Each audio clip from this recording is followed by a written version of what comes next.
నమస్కారం, welcome to I dream ధర్మ మార్గం కార్యక్రమానికి స్వాగతం. నేను మీ విజేత. ప్రస్తుతం మనతో పాటు ఉన్నారు దేవులపల్లి బాలచంద్ర శర్మ గారు. ఇప్పుడు వారితో మాట్లాడి మరిన్ని విషయాలు తెలుసుకుందాం. నమస్కారం అండి. నమస్కారం. గురుగారు, మంత్రం నిజంగా మంత్రం చదివితే జీవితం బాగుంటుంది అంటుంటారు. మంత్రానికి నిజంగా అంత శక్తి ఉంటుందా? ఎటువంటి మంత్రాన్ని గనక మనం చదివితే లేదా వింటే జీవితం అనేది సంతోషంగా ఉంటుందంటారు? శ్రీమాత్రే నమః, శ్రీ గురుభ్యో నమః. ఐ డ్రీమ్ ప్రేక్షకులకు నమస్కారం. ఖచ్చితంగా మంత్రానికి శక్తి ఉంటుందా అంటే ఉంటుంది. మరి మంత్రానికి చింతకాయలు రాలుతాయా అనే వాళ్ళు కూడా కొంతమంది ఉంటారు. మంత్రానికి చింతకాయలు రాలవు, కానీ చింత చెట్టు ఎక్కేటువంటి శక్తిని మాత్రం మంత్రం ఇస్తుంది. అలా మంత్రానికి చింతకాయలు రాలుతాయి. అయితే ఇప్పుడు మనకు సాధారణంగా ఒక పుస్తకం తీసుకున్నాం అనుకోండి, ఆ పుస్తకంలో మనకు ఇండెక్స్ అని ఉంటుంది. ఇండెక్స్ అని ఉంటుంది, ఇలా ఏల్ సింబల్ కూడా ఉంటుంది. సో ఈ ఫింగర్ని మనం ఇండెక్స్ ఫింగర్ అని అంటాం. అలాగే మన జీవితంలో ఒక ఇండెక్స్ ఫింగర్ ఉంటుంది, అది గురువులు. సో ఏ మంత్రం నేర్చుకున్నా మనకు కావాల్సింది ఏంటంటే ఒక ఇండెక్స్ ఫింగర్ కావాలి, అది మన గురువులు.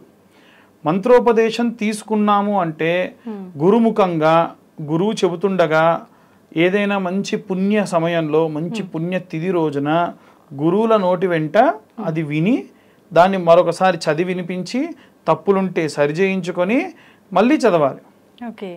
మమ్మల్ని మా గురువులు తిట్టి కొట్టి చెప్పిన సందర్భాలు కూడా ఉన్నాయి. అలా చేయబట్టి ఈరోజు మేము ఇంత ప్రశాంతంగా ఇంత సంతోషంగా ఉన్నామని నేను భావిస్తా. కాబట్టి ఖచ్చితంగా గురుముఖంగానే మంత్రాన్ని నేర్చుకోండి. అంటే ఎవరికి వారు అలా చేయడం అంటే కొన్ని మంత్రాలు ఉంటాయి, ఎక్కడైనా మనకు గ్రంథ రూపంగా దొరుకుతాయి. అవి కూడా ఏంటంటే ఏవీ లేవు, గణపతిని ముందర పెట్టుకొని గణపతిని ధ్యానించి అయ్యా ఇప్పుడు నువ్వే నా గురువి అని చెప్పి అగ్ని వెలిగించి హోమం జరుగుతున్నప్పుడు ఏదైనా మంత్రం నేర్చుకోవచ్చు. ఎందుకంటే ఒక 70 సంవత్సరాల వయస్సు గల వాళ్ళు ఎవరైనా ఉన్నారు, ఆయనకు చెప్పాలంటే భయపడే వాళ్ళు ఉంటారు. ఆయన అప్పటికి ఏదైనా నేర్చుకోవాలి అనుకుంటే వాళ్ళు అలా చేస్తారట. కాబట్టి అందుకే అంటారు మంత్రాధీనంతు దైవతం, మంత్రం బ్రాహ్మణాధీనం, బ్రాహ్మణో మమ దేవత.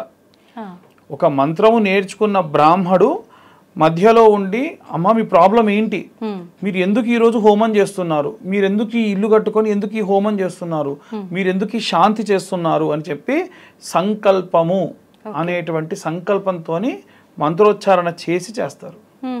ఇక్కడ మంత్రం యొక్క శక్తి గురించి మీకు 2-3 ఇన్సిడెంట్స్ చెప్తే బాగా పట్టుకుంటారు.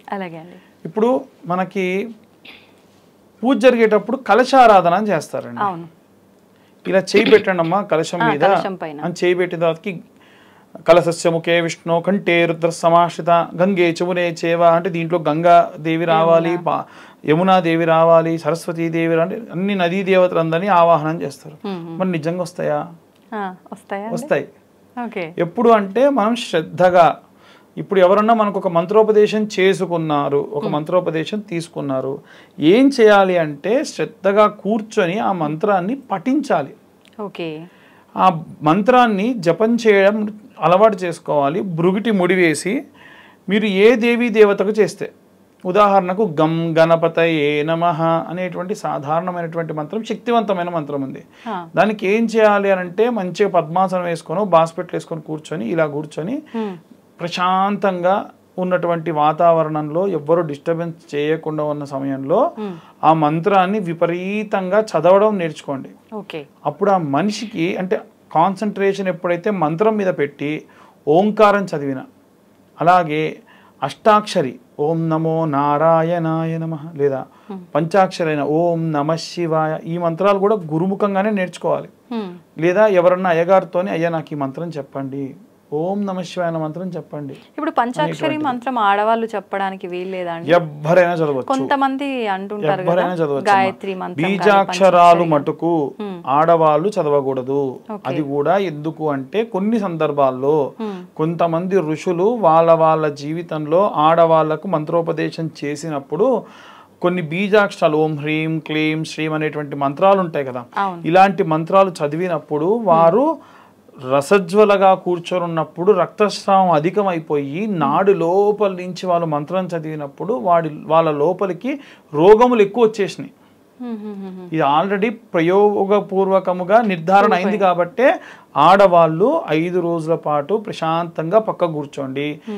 ఆ ఉద్దేశము వాళ్ళని ఏదో పక్కకు కూర్చోండి అసహించుకోండి అని చెప్పింది ఎక్కడా లేదు. మన వేదం ఒకటి చెప్తే ఈ కాలంలో యూత్ ఇంకోలా అర్థం చేసుకుంటున్నారు. వాళ్ళకు పూర్తి రెస్ట్ ఇవ్వండి. వాళ్ళు ఏ పని చేయరు. ఈ 5 రోజులు వాళ్ళకు హాలిడేస్. వాళ్ళు తింటా అంటే మీరు పెట్టండి, వాళ్ళకి ఏం కావాలో తెచ్చి పెట్టండి, వాళ్ళకి ఏమి ఇష్టమో అది పెట్టండి, వాళ్ళని కష్టపెట్టకండి, బాధ పెట్టకండి, వాళ్ళకి ఏం కావాలో ఇంకా సహాయం చేయండి. హైజీనిటీ పెరిగిపోయింది కాబట్టి వాళ్ళు పక్కన ఉంటే మీరు ఒకవేళ పట్టుకొని తీసుకెళ్ళాలి అని అనుకుంటే మీరు శానిటైజ్ చేసుకోండి, కాళ్ళు చేతులు కడుక్కోండి, వాళ్ళని పట్టుకొని తీసుకెళ్ళి కూర్చోబెట్టిన తర్వాత. ఎందుకంటే వాళ్ళ శరీరం నుంచి కొన్ని రకాలైన బ్యాక్టీరియాలు వస్తాయి కాబట్టి. అంతే తప్ప అంటరానోలో కాదు, అసహించుకోవాల్సిన పని లేదు.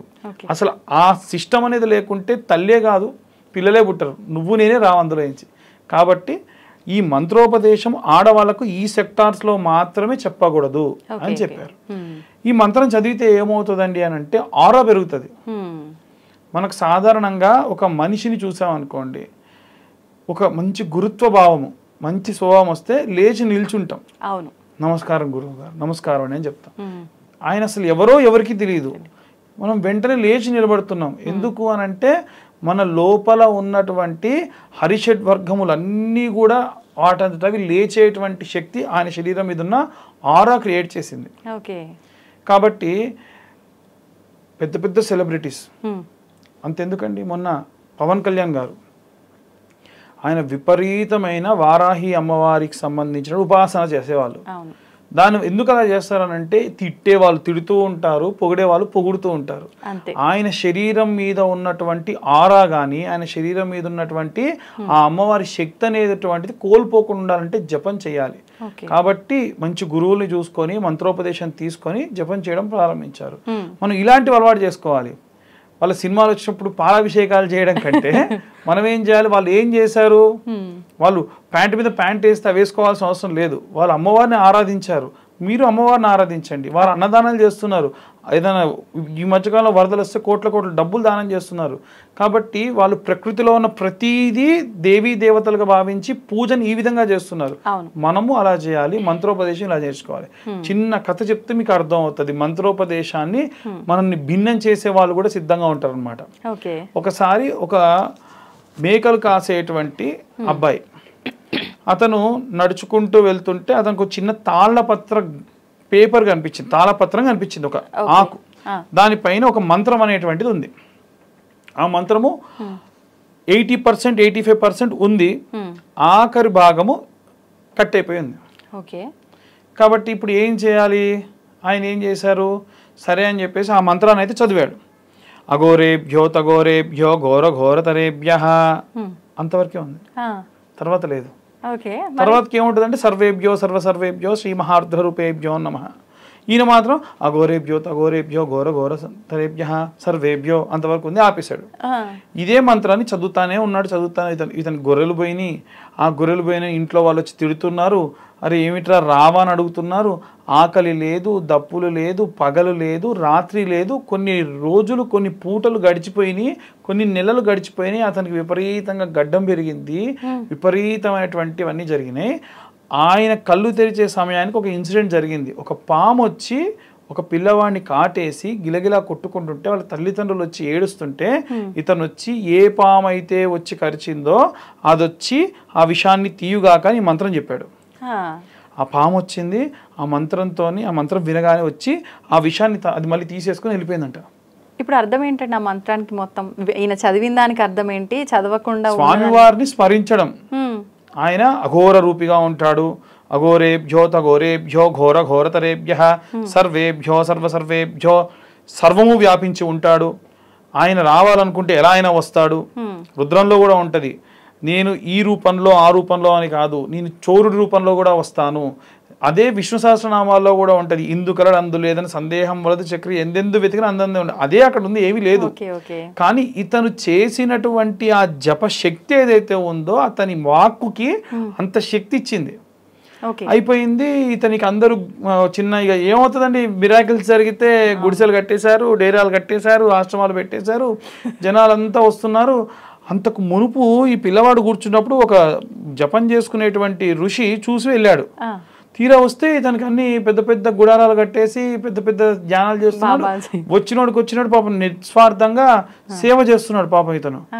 అరే ఇది వీడేంటి ఇంత ఇదైపోయాడు, వీడు గొర్రెలు కాసుకునేవాడు కదా అని చెప్పి ఈ ముని వెళ్ళిపోయాడు అనమాట. దగ్గరికి వెళ్ళి, ఏమిట్రా నువ్వు ఏం చేసావు అసలు, నీకు ఎలా వచ్చింది ఇది, నాకు తెలుసు నువ్వు గొర్రెలు గురువుగారు. అవునండి, నాకు ఈ మంత్రం దొరికిందండి అని చూపించాడు. చూపిస్తే ఏంటి ఈ మంత్రం చదివితే నీకు ఇది శక్తి వచ్చిందా అన్నాడు. అంటే అవును గురువుగారు. ఓయే ఈ మంత్రం సగమేరా, ఈ సగం మంత్రం వల్ల నీకేమి రాదు అసలు, అసలు నీకెలా వస్తుంది, అసలు మంత్రం మొత్తం ఏంటంటే అఘోరేభ్యో తఘోరేభ్యో ఘోర ఘోరతరేభ్య సర్వేభ్యో సర్వసర్వేభ్యో శ్రీ మహారుద్ర రూపేభ్యో నమః, ఇది పూర్తి మంత్రం. అక్కడ పడేసి వెళ్ళిపోయాడు. ఇతను వెంటనే అర్థం కాలే, అరే అంటే నేను ఇంతకాలము ఒక అర్ధ భాగంతోనే వచ్చింది తప్ప నాకు పూర్తిగా రాలేదు, అంటే నాకు ఏ శక్తులు లేవన్నమాట అనుకున్నాడు. అయిపోయిన తర్వాతకి ఇంకెవరో వచ్చారు, ఇంకెవరో అడిగారు, ఇక అప్పటి నుంచి ఏం చదివినా పని చేయట్లా. అంతే, జనాలు అందరు పోయారు, గుడారాలు పోయినాయి, అన్ని పోయినాయి, శక్తులు పోయినాయి, ఏం లేదు. ఎందుకు ఇలా జరిగిందని చెప్పేసి ఊర్లు వాడలు అన్నీ తిరుగుతూ కాశీ దాకా వెళ్ళాడట. వెళ్ళినప్పుడు ఏమిటి నాయన ఎలా ఉన్నావు అంటే, గురువుగారు నా లైఫ్లో ఇట్లా జరిగిందండి అని అంటే, అప్పుడు ఆయన చెప్పాడు, ఎందుకురా వాడెవడో వచ్చి నువ్వు చెయ్యలేదు అంటే నీ శక్తిని నువ్వు కోల్పోయినట్టుగా నువ్వే భావన చేసావు, నీకేదో శక్తి వచ్చినట్టుగా నువ్వే అనుకున్నావు, నీ శక్తి ఏదో పోయిందని కూడా నువ్వే అనుకున్నావు. అందుకని ఏ మంత్రం నేర్చుకోవాలన్నా గురుముఖంగా నేర్చుకోవాలన్నా ఆయన కంగారు పడకు, ఇప్పుడు నీకు ఆ మొత్తం మంత్రం వచ్చుగా మళ్ళీ నువ్వు జపం చేయి అని అంటే, మీరే అన్నారుగా గురుముఖంగా అని మళ్ళొకసారి చెప్పండి గురువుగారు అంటే, అప్పుడు మళ్ళీ ఆయన చెబితే మళ్ళీ ఆ మంత్రాన్ని మళ్ళీ స్మరణ చేశాడనమాట. మళ్ళీ పూర్వపు వైభవం కంటే ఎక్కువ శక్తి వచ్చింది. అప్పటి నుంచి ఎవరికైనా ఏం చెప్తాడంటే ఆయన, నువ్వేదైనా మంత్రం నేర్చుకుంటే ఎవ్వడికి చెప్పకు, నువ్వు ఏ మంత్రం నేర్చుకున్నావు, ఏ మంత్రం వల్ల నీకు శక్తి వచ్చింది అని చెప్పి ఎవరికి చెప్పకు. అలా చెప్పకూడదు. ఇప్పుడు ఆ ముని వచ్చినవి చెప్పినట్టుగా ఇదా వేస్ట్ అని అంటే, నిజంగా అది మంచి అయి ఉండొచ్చు కాక మనం ఆ శక్తి కోల్పోతాం అనమాట. నిజంగా అదేమో నాకు రాదేమో కాబట్టి మనం ఏం చేయాలి, ఏం నేర్చుకున్నా ఏ మంత్రోపదేశం తీసుకున్నా గురువులు కూడా చెప్పేదాన్ని ఇంకెవ్వడికి చెప్పకు, ఇది ఖచ్చితం. నీకు మంత్రం వచ్చు, దాంతో నువ్వేమైనా ప్రయోగాలు చేస్తావు, ఎవరికైనా మంచి చేస్తావా చెయ్యి, కానీ ఎవ్వరికి కూడా నువ్వు అనవసరంగా ఆ మంత్రాన్ని ధారాదత్తం చేయడం కానీ ఉచితార్థంగా ఏదైనా విప్పి చూపించడం లాంటివి మాత్రం ఎట్టి పరిస్థితుల్లో చేయకు, నీకు ప్రమాదం. కాబట్టి ఎవరు మంత్రోపదేశం నేర్చుకున్నా, మీకు మంత్రం చదివిన తర్వాత ప్రశాంతంగా ఉందన్నా, మళ్ళీ ఎక్కడికి నిలిపి గురువుగారు నేను పలానా మంత్రం చదివానండి, పలానా అమ్మవారి గాయత్రి అండి, పలానా బీజాక్షరం చదివానండి, దానివల్ల మరి అంటే వాళ్ళు ఏదో అంటారు, మళ్ళీ మీరు ఆ శక్తి అంతా కోల్పోయినట్టుగా భావన చెందుతారు. కాబట్టి ఎట్టి పరిస్థితుల్లో ఆ మంత్రం నేర్చుకున్న సంగతి ఎవరికి చెప్పే పని లేదు.